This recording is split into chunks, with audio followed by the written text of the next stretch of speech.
अब हाँ हिन आयत में अल्लाह तबारक व तआला नबी करीम अलैहिस्सलातु वस्सलाम जन जी रिसालत ए कुरान हकीम की सदाकत जो तस्कुर कयो। हिकिड़ी वॾी तरतीब से कुरान पाक जो आयतूं हलन पियो।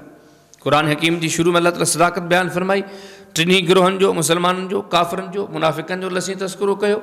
उन खां पोइ जेको पंजो मौज़ू अल्लाह ताला इबादत जो हुक्म ॾिनो, यानी कि तौहीद जो अक़ीदा, तौहीद जो दरस इबादत कयो अकेले अल्लाह जी। हाँ तौहीद का बाद में हिन आयत में है रिसालत जो तस्कुरो। नबी सम जो कुरान माण्हुनि जो साम्हूं पेश कंदा हा, उन टाइम जे माण्हुनि कुरान ते एतिराज़ात कया। कोई चवंदो हो त हीउ कुरान अम यक़ूलून अफ़्तरा, हिन पंहिंजे हथ सां ठाहियो आहे। कई माण्हू वरी इशारो कंदा हा त हीउ पाण कोन थो ठाहे, पर ॿाहिरि शहर खां हिकिड़ो माण्हू आहे, उन सां जा लाॻापा ऐं तालुकात आहिनि, उहो त हिनखे क़ुर ठाहे ॾे। त मुख़्तलिफ़ एतिराज़ात इश्कालात अल्लाह ताला हिन आयत जे ज़रिए जवाबु इरशाद फरमायो।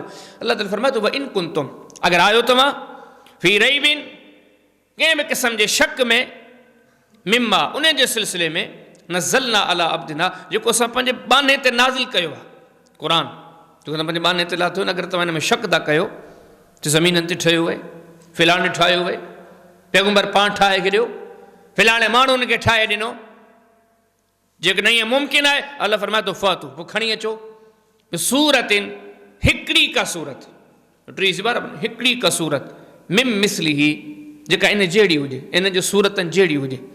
वदउ, रुगो तही न वधो सॼो तव्हां, शुहदाकुम, पंहिंजे तमामु तर मुश्किल कुशान खे, जेके जेके तव्हां मुक़ररु कया आहिनि, मिन दूनिल्लाह, अल्लाह खां अलावा, इन कुंतुम सादिकीन, अगरि तव्हां सचा आहियो त सभु अहिड़ी चोटी जो ज़ोर लायो, तव्हां ज़ोर लायो, तव्हां जिन खे सॼो था उन्हनि खे सॼो, सभु मिली जुली करे कोशिशि करे हिन क़ुर जी सूरत जी हिकिड़ी सूरत ठाहियो। अल्लाह ताला फरमाए थो कोन ठाहे सघंदो।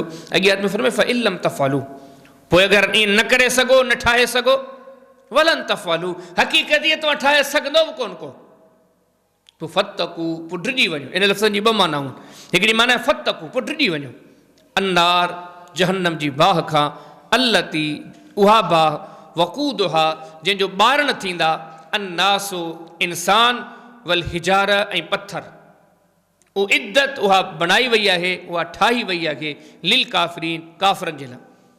जे हिन क़ुर जो को किताब नथा ठाहे सघो, हिकिड़ी बि का सूरत नथा ठाहे सघो न, पोइ हिनखे कूड़े चवण खां डिॼो। जे चओ था कूड़ो आहे, हे ज़मीननि ते ठाहे ॾेखारियो, जे नथा ठाहे सघो त पोइ डिॼो, जहन्नम जो शिकार थी वेंदो। फतकू जी ॿी माना इहा आहे बचो, ग़लति ॻाल्हियूं कंदो बची न सघंदो, जहन्नम बिरा थींदो। पोइ जेकॾहिं चाहियो था हीअ हक़ीक़त जो इक़रार था कयो न, क़ुर उहो किताब जहिड़ो असां नथा ठाहे सघूं, पोइ फतकू, पोइ बचायो पंहिंजो पाण खे, बचो जहन्नम जी उन बाह खां, जंहिंजो ॿारण इंसानी पथर थींदा। इहा जहन्नम जेका आहे काफ़िरनि लाइ ठाही वई आहे। त वरी हिननि ॿिन्ही आयतुनि में अल्लाह तबारक व तआला क़ुर हकीम जी सदाकत जो तस्करो कयो त हीअ नबी सल्लल्लाहु, मिसाल जे तौर ते अॼु बि जेकॾहिं असां खां को पुछा करे तव्हां क़ुर खे सचो छो था मञो, असीं इन जे करे क़ुर खे सचो कोन था मञूं, सिर्फ़ु इन जे करे जो हीउ अलाह जो किताब असीं ॿुधंदा पिया अचूं, अलाह जो किताब। क़ुर जी सदाकत जा कई दलील आहिनि। नबी सिंह जे ज़माने में जेको क़ुर खे सचो साबित कयो वियो न, उहो खोड़ सारा असबाब आहे। हीअ बि दलील आहे, हीअ बि दलील आहे, हीअ बि दलील आहे, हे सभु दलील इन शइ जो दलील आहिनि, हे ज़मीननि ते कंहिंजो ठहियलु कोन्हे, अलाह जे तरफ़ां आहे। उन मज़ा हिकिड़ो दलील जेको हिननि ॿिन्ही आयतुनि में ज़िक्र थियल आहे, क़ुर खे अल्लाह ताला जीअं अरबी अदब सां, जीअं अरबी फ़लसफ़े में, जीअं अरबी ॿोली में अल्लाह ताला हिन क़ुर खे नाज़िल फरमायो, अहिड़ी ॿोली ज़मीननि ते हुई कान का। ज़मीननि वारा ठाहिण खां लाचार है, को बि ठाहे न सघिया। तो हिन में अल्लाह तबारक ताला क़ुर हकीम जी सदाकत बि बयानु कई, गॾो गॾु रब साईं हिन आयत मुबारक, हिन ॿिन्ही आयतुनि में रब साईं जहन्नम जी हिकिड़ी वॾी सख़्ती जो तस्करो कयो। अल्लाह माफ़ करे, असां सभिनी खे कोशिशि करणु घुरिजे वधि खां वधि त पंहिंजो पाण खे जहन्नम खां बचाइण जी कोशिशि कयूं।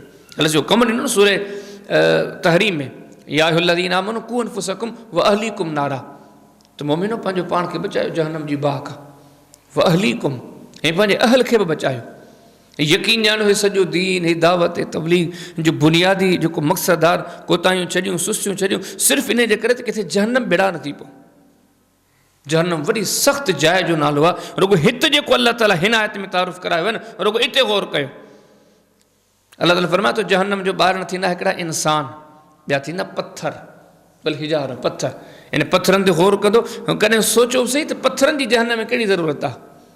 पत्थर सिर्फ़ु जहन्नम में इन जे करे आंदा वञनि था त जहन्नम जी भरकंदड़ बाह हुजे, ऐं गॾो गॾु उते वॾा गरम पत्थर हुजनि तां त उहे बि तपनि उन्हनि मां बि गर्मी निकिरे ऐं जहन्नमिन खे वधि खां वधि सज़ा थिए। हीउ जेको पत्थरनि जो तस्करो आहे न, मुस्तदरक हाकिम में सूरह बकरा जी तफ़सीर में ऐं मुस्तदरक हाकिम में सूरह तहरीम जी तफ़सीर में ॿियनि मुख़्तलिफ़ मक़ामात ते तव्हांखे हदीस मिलंदी।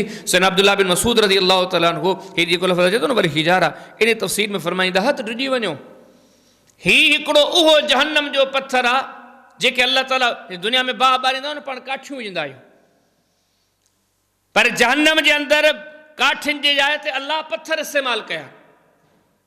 ऐं हज़रत अब्दुल्लाह बिन मसूद फरमाईंदा इहो पत्थर को आमी पत्थर कोन्हे, को किबरीत जो नालो था खणनि, ऐं फरमाईंदा हीउ उहो पत्थर आहे दुनिया ॾिठो ई कोन्हे ऐं दुनिया खे ख़बर ई कान्हे इहो पत्थर कहिड़ो थींदो आहे।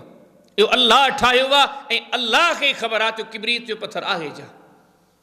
पर हिकिड़ी बुनियादी शइ ते गौर कयो त माना हीअ आयत ॾसे थी ख़ुदा जो ख़ौफ़ कयो, जहन्नम खे थोरो तसवुर कयो केॾी ख़तरनाक जाइ आहे।